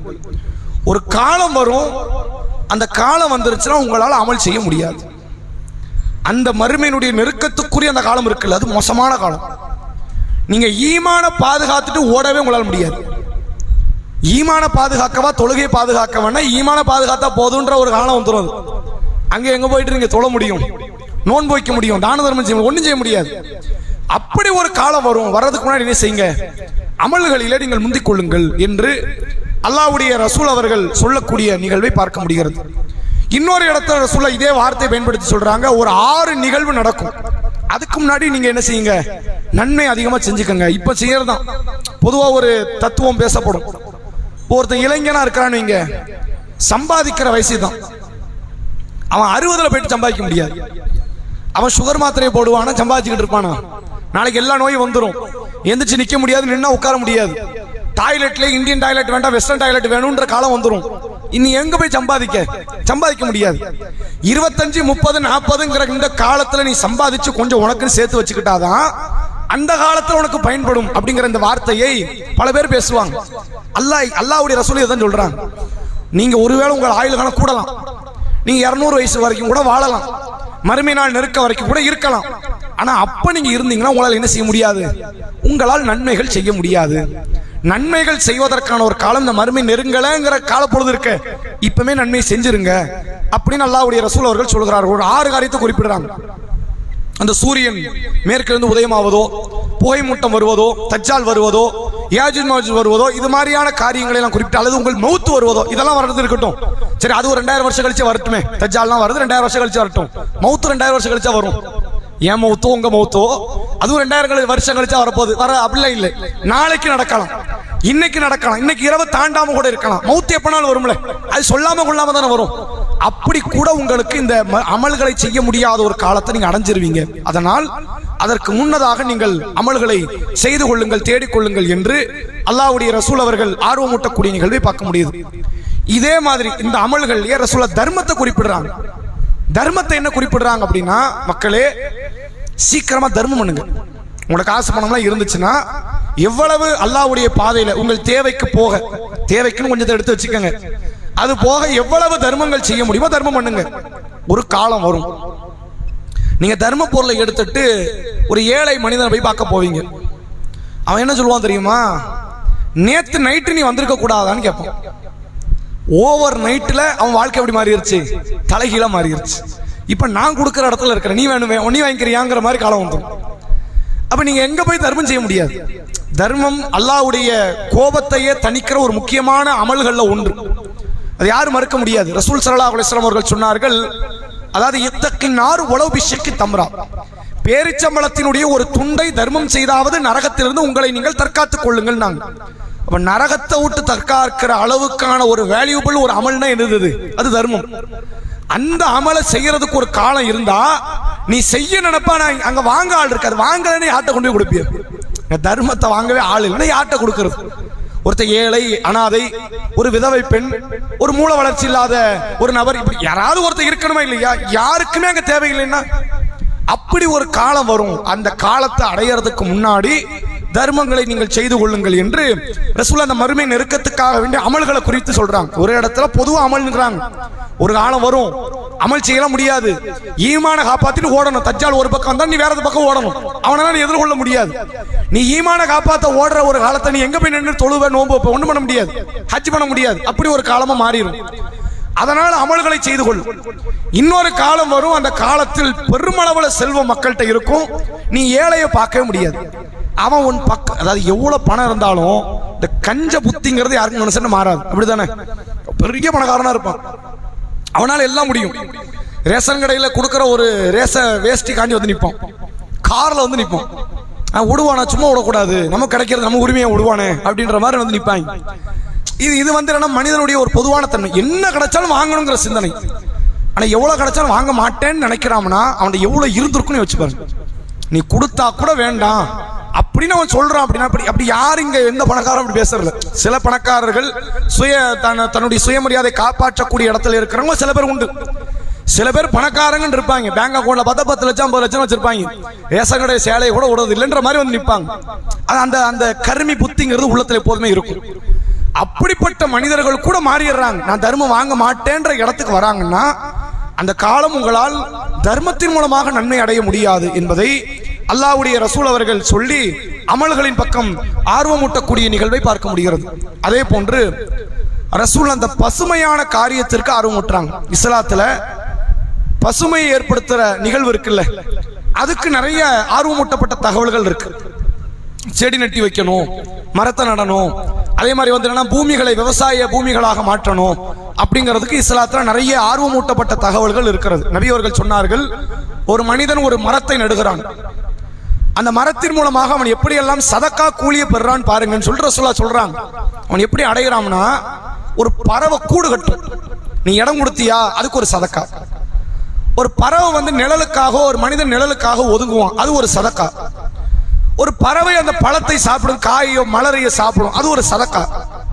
நாளைக்கு ஒருவேளை இந்த மரம் இனிமேல் இருக்காது அப்படிங்கிற அளவுக்கு ஒரு அழிவையே சந்திச்சா கூட அந்த மரக்கட்டைகள் வேறு ஏதாவது ஒரு காரணத்திற்கு பயன்படுகிற இடத்துல இருக்கும். இப்படி இருக்கிற காலத்திலையும் செத்தாலும் சரி நன்மை அடைய வைக்கிற ஒரு மகத்தான ஒரு பொருள் மரம். ரசூலுல்லாஹ் மரம் நட சொல்லி நிறைய இடத்த ஆர்வமுட்டுறாங்க. மறுமை நாள் குறிப்பிடும் போது சொல்றாங்க, மறுமை நாள் அந்த அடையாளத்தை பார்த்து அதை நெருக்கத்தையே நீங்க பார்த்தாலும் சரி, கையில ஒரு மரக்கன்றை, ஒரு செடியை, ஒரு விதை இருந்துச்சுனாலும் அதை நட்டி வச்சிருங்கன்ட்டாங்க. இப்ப நைட்டு 10 மணி ஆகுது, 12 மணிக்கு மறுமை நாள், கையில ஒரு மரக்கன்று இருந்தா கூட அது என்ன மாற்றத்தை தந்துட போகுது? நம்ம எல்லாருமே அப்படிதான் பார்க்கிறோம். நம்ம எல்லாருமே என்ன மாதிரியான சிந்தனையில் இருக்கிறோம்னா, இது என்ன மாற்றத்தை தந்துரும் நம்ம நினைக்கிறோம். அது மாற்றத்தை தருது, தராம போகுது. உனக்கு அதை பத்தி கவலை இல்லை. நீ நன்மை செய்யணுமா வேண்டாமா? இன்னும் 2 மணி நேரம் மறுமை நாளுக்கு இருந்தா கூட, 2 நிமிஷம் மறுமை நாளுக்கு இருந்தா கூட, கையில ஒரு விதை இருக்குதா மண்ணுல போட்டு புதைச்சிரு, கையில ஒரு மரக்கன்று இருக்குதா, செடி இருக்குதா, அதை வந்து நீ நாட்டி வச்சிருக்கு. அப்படி கூட அந்த நன்மை நீ இழந்துராதங்கிறத அல்லாஹ்வுடைய ரசூல் அவர்கள் சொல்றாங்க. எவ்வளவு நன்மையின் பக்கம் தேடுதலை நோக்கி இஸ்லாம் நம்ம அழைச்சிட்டு வருதுன்னு பாருங்க. அந்த நேரத்துல கூட நீ நன்மை விட்டுறாத, மறுமை நாள் வந்துருச்சு, பக்கத்துல வந்துருச்சு, நீ கவலைப்படாத, அந்த இதை நட்டி வச்சிரு என்பதை அல்லாஹ்வுடைய ரசூல் அவர்கள் பேசுகிற வார்த்தைகளை பார்க்க முடிகிறது. எனவே மறுமை நாள் நெருங்கிவிட்டது என்ற தகவலை நாம சொல்வது எதற்கு? ஒரு ஒரு ஒரு வித்தியாசமா கதையா இருக்கு, நல்லா இருக்கு அப்படின்னு கேட்கறதுக்கு இல்லை. அது நெருங்கிருச்சு, எப்பனாலும் நம்ம போயிருவோம். நம்மளால முடிஞ்சது நம்முடைய சூழ்நிலைகளுக்கு ஏற்றவாறு என்னென்ன நன்மைகளை நம்மால் செய்ய முடியுமோ அப்படி நாம நன்மைகளை செய்வதற்கான ஒரு ஆயத்தமை நாம் பெற்றுக்கொள்ள வேண்டும் என்பது இதனுடைய நோக்கம். இதைத் தொடர்ந்து இந்த மறுமை நாள் ஏற்படும்ல, இந்த அடையாளங்கள்லாம் வந்து, சிறிய அடையாளம், பெரிய அடையாளம், தஜ்ஜால்லாம் வரும்போது முஸ்லீம்கள் உயிரோடு தான் இருக்கிறாங்க. ஈசா நபி வரும்போது முஸ்லீம்கள் உயிரோடு தான் இருப்பாங்க. யாஜூஜ் மஜூஜ் வரும்போது முஸ்லீம்கள் எப்படி தான் இருப்பாங்க, உயிரோடு இருப்பாங்க. அப்ப முஸ்லிம்களுடைய ஒரு பெரிய வளர்ச்சி வந்த மாதிரி ஒரு வீழ்ச்சி ஒன்று நடக்கும். முஸ்லிம்கள் இப்ப எல்லாரும் வளர்ச்சி நோக்கி போயிட்டு இருக்கிறாங்க. வளர்ச்சினா எது? மக்கள் தொகை வளர்ச்சி. இப்ப சமீபத்தில் ஒரு 2 வாரத்துக்கு முன்னாடி இந்த நாட்டினுடைய உள்துறை அமைச்சர் ஒரு வார்த்தையை சொன்னார். அவர் என்ன சொல்றாரு அப்படின்னா, இந்தியாவில் சுதந்திரத்துக்கு முன்னாடி இருந்த முஸ்லிம் பாப்புலேஷனை இப்ப இருக்கிற பாப்புலேஷனோட ஒப்பிட்டு பார்த்தா தாறுமாறா வளர்ந்துருக்கிறாங்க. ஏன் வளர்ந்தாங்க தெரியுமா அப்படின்னா அவர் ஒரு காரணம் சொல்றாரு. அவர் பெரிய சயின்டிஸ்ட் இல்ல, அவர் ஒரு காரணத்தை சொல்றாரு. ஏன் வளர்ந்தாங்கன்னு, எல்லாம் பாகிஸ்தான் ஆப்கானிஸ்தான்ல இருந்து உள்ள நுழைஞ்சிட்டாங்க, இங்க இருக்கிறவங்க இந்தியனே கிடையாது, எல்லாம் வெளிநாட்டுக்காரன் தான் அப்படின்னு. இது வந்து இவர் பேசவே ஒரு வெக்கப்படணும். உள்துறை அமைச்சர் பேசுறாருன்னு வெக்கப்படணும். ஏன்னா வெளிநாட்டுக்காரனை உள்ள விடுறத தடுக்கிற வேலை இவர் வேலை தான். இவர் உட்கார்ந்துட்டு 13 வருஷமா உள்துறை அமைச்சராக இருந்திருக்கிறாரு. எல்லா பேரும் உள்ள வந்துட்டான் இவர் பேசுறாரு. ஆனா உண்மையிலே நீங்க அன்றைக்குள்ள அந்த தகவலையும் போல தகவலையும் எடுத்தா முஸ்லிம்கள் தாறுமாறா இந்தியாவில மட்டும் இல்லை எல்லா நாட்டிலும் வளர்ச்சி அடைஞ்சிருக்கிறாங்க. எப்படி வளர்ச்சி அடைஞ்சாங்க? ஒரு காலத்துல என்ன பேசினாங்கன்னா, இதே ஆட்கள் தான் ஒரு 10-20 வருஷத்துக்கு முன்னாடி எல்லாம் புள்ள குட்டி பெத்து போடுறாங்கன்ட்டாங்க. முஸ்லீம் ஆட்கள் என்ன பண்றாங்க, எல்லாம் 10-20 பிள்ளைகளை பெத்து போடுறாங்க போல, அதனால முஸ்லீம் வளர்ந்துட்டாங்க அப்படின்னு. போன ஜெனரேஷன் எல்லாருமே 8 பிள்ளை 10 பிள்ளை பெத்த ஆட்கள் தான். எல்லா மதத்திலும் இப்படிதான் இருந்தாங்க. முஸ்லீம் மட்டும் இல்லை, இந்துவும் அப்படிதான், கிறிஸ்தவன் அப்படிதான், எல்லாரும் இப்படிதான் இருந்தாங்க. இப்போ உள்ள ஜெனரேஷன்ல 2 போதுமா 1 போதுமான்ற காலம் வந்துருச்சு. எல்லா மதத்துக்காரனும் இப்படிதான் இருக்கிறோம். அப்ப பிள்ளைகளை பற்றி இந்த மதம் வளரல, அல்லது வேற நாட்டில இருந்து ஓடி வந்து இந்த மதம் வளரல. உண்மையில் இந்த மதம் வளர்ந்ததற்கான, மார்க்கம் வளர்ந்ததற்கான காரணம் என்னவென்றால், இந்த மார்க்கத்தை நோக்கி வேறு வேறு மார்க்கத்தை சார்ந்தவர்கள் இங்கு கன்வெர்ட் ஆகி உள்ள நுழைகிறாங்க. எங்களுக்கு இந்த மார்க்கம் நல்லா இருக்கு, அவனுக்கு ஏதோ ஒண்ணு பிடிச்சிருச்சு. தீண்டாமை இல்லை, பெண்ணடிமை இல்லை, மத சுதந்திரம் என்பது இந்த மதத்தில் இருக்கு, சிந்திக்க வாய்ப்பு இருக்கிறது அப்படின்னு எதையோ ஒண்ணு பார்க்கலாம். இந்த மதத்துக்குள்ள சேர்ந்தாருன்னா முழு உலகத்துல இந்த இஸ்லாமிய மார்க்கம் என்பது வளர்ந்து கொண்டு இருக்கிறது. இது ரசூலுல்லாஹ் சொன்ன முன்னறிப்பு. மார்க்கம் வளரும். நாங்க வளர்ந்த மார்க்கம் எப்படி ஆகும்? மறுபடியும் வீட்டுக்குள்ள சேர்ற மாதிரி, கூண்டுக்குள்ள சேர்ற மாதிரி மக்கள் எல்லாம் சுருங்கி கொண்டே வருவார்கள். இது இன்னும் உச்சத்தை அடையல. உச்சத்தை அடையிற ஒரு காலம் வரும். உச்சத்தை அடைஞ்சதுக்கு அப்புறம் மறுபடியும் என்ன ஆகும்? பழைய மார்க்கத்தை நோக்கி மக்கள் திரும்புவாங்க. திரும்பிக் கொண்டே இருப்பார்கள். கடைசியில் மறுமை நாள் நடக்கும் போது ஏற்படுகிற நிகழ்வை நபி அவர்கள் சொன்னார்கள், அல்லாஹ் அல்லாஹ் என்று அழைக்கிற ஒரு நாதி இந்த உலகத்தில் இருக்காது. ஒரு ஆள் இருக்க மாட்டாங்க. இன்னைக்கு ஒரு 200 கோடி பேர் இருக்கிறாங்க. நீங்க இவன் பாவம் செஞ்சாலும் புண்ணியம் செஞ்சாலும் அல்லாஹ்னு அழைக்கிறான் இல்லையா? அதுல குறை வைக்கல. இல்ல, அல்லாஹ்னு ஒருத்தர் இருக்கிறான், அவன்கிட்ட மன்னிப்பு தேடுவோம். அல்லாஹ்னு ஒருத்தர் இருக்கிறான், அவன் தான் அருள் புரிவான். பாவமே செஞ்சாலும் தொழவே இல்லைன்னா அவன் கேட்கறான். எத்தனை பேர்? ஒரு 200 கோடி பேர் உலகத்துல இருக்கிறான். ரசூலுல்லாஹ் சொல்றாங்க, மறுமை அல்லாஹ் ஏற்படுத்துவாம்ல, இந்த உலகத்தை அழிக்கிற நேரம் வருமே, அப்படி வரும்போது இந்த பூமியில ஒரு முஸ்லிம் இருக்க மாட்டான். ஒரே ஒரு முஸ்லிம் எங்கேயா ஒரு காட்டுக்குள்ள, மலைக்குள்ள, ஒரு கோகக்குள்ள, அந்த ஊர்ல, இந்த ஊர்ல, கிராமத்துல, நகரத்துல எங்கேயாவது இருக்கணும்ல, ஒருத்தர் இருக்க மாட்டான். இஸ்லாமியர்களை இல்லாமல் அல்லாஹ் அல்லாஹ் என்று அழைப்பதற்கு ஒரு நபர் கூட இல்லாத நேரம் வரும்போதுதான் கோபத்தின் உச்சத்தை அல்லாஹ் தொட ஆரம்பிக்கிறான். கட்டுமையான கோபப்படுறான். அப்பதான் இந்த உலகத்தை அல்லாஹ் அழிக்கிறான். இந்த உலகம் அழியும் போது யார் இருக்க மாட்டாங்க? முஸ்லிம்கள் இருக்க மாட்டாங்க. ரசூலுல்லாஹ் சொல்றாங்க, பாவத்துல மிகப்பெரிய அளவுல செய்து கொண்டிருக்கிற அந்த பாவிகள் மட்டும்தான் எஞ்சி இருக்கிற நேரத்தில் தான் அல்லாஹ் இந்த உலகத்தை அழிப்பான் என்று அல்லாஹ்வுடைய ரசூல் அவர்கள் பேசக்கூடிய செய்தி நம்ம பார்க்க முடிகிறது. அப்ப இந்த நேரத்தில் நம்ம புரிந்து கொள்ள வேண்டிய ஒரு அடிப்படை என்னவென்றால், இஸ்லாத்தினுடைய வளர்ச்சி காலம் என்பது இன்னும் இருக்கு. வளர்ச்சி காலம் அடையாமலும் இல்லை. இன்னும் இதை விடலாம் தாறுமாறாக போக வேண்டிய நிகழ்வுகள் இருக்கிறது. கடந்த ஒரு 7-8 ஆண்டுகளுக்கு முன்பாக இலங்கையை குறித்து ஒரு தகவலை சொன்னார்கள்.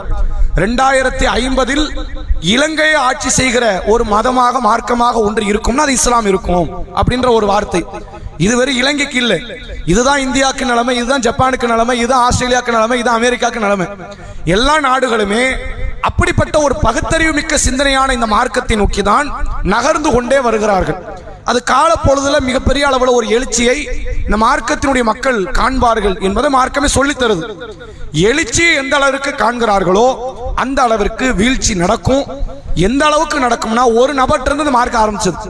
ரசூலுல்லாஹ் நுபுவத்தை அடைந்து ஹதீஜா நாயகி கிட்ட வரும்போது முழு உலகத்துல நபி மட்டும் தான் முஸ்லிம். அது மாதிரி கடைசியா ஒரு நபர்கிட்ட அந்த இஸ்லாம் வரும், அவர் மௌத்தாவாரு, அல்லாஹ் இந்த உலகத்தை அழிப்பான் என்று அல்லாஹ்வுடைய ரசூல் அவர்கள் சொன்னார்கள். இன்ஷா அல்லாஹ் இதனுடைய தொடர் செய்திகளை வரக்கூடிய வாரத்தில் நாம் அறிந்து கொள்வோம். நாளைய தினம் கேள்வி நிகழ்ச்சி, நேரடி கேள்வி நிகழ்ச்சி. சுப்ஹானக்கல்லாஹும்ம வபிஹம்திக அஷ்ஹது அல்லா இலாஹா இல்லா அன்த அஸ்தக்ஃபிருக்க வ அத்தூபு இலைக். அஸ்ஸலாமு அலைக்கும்.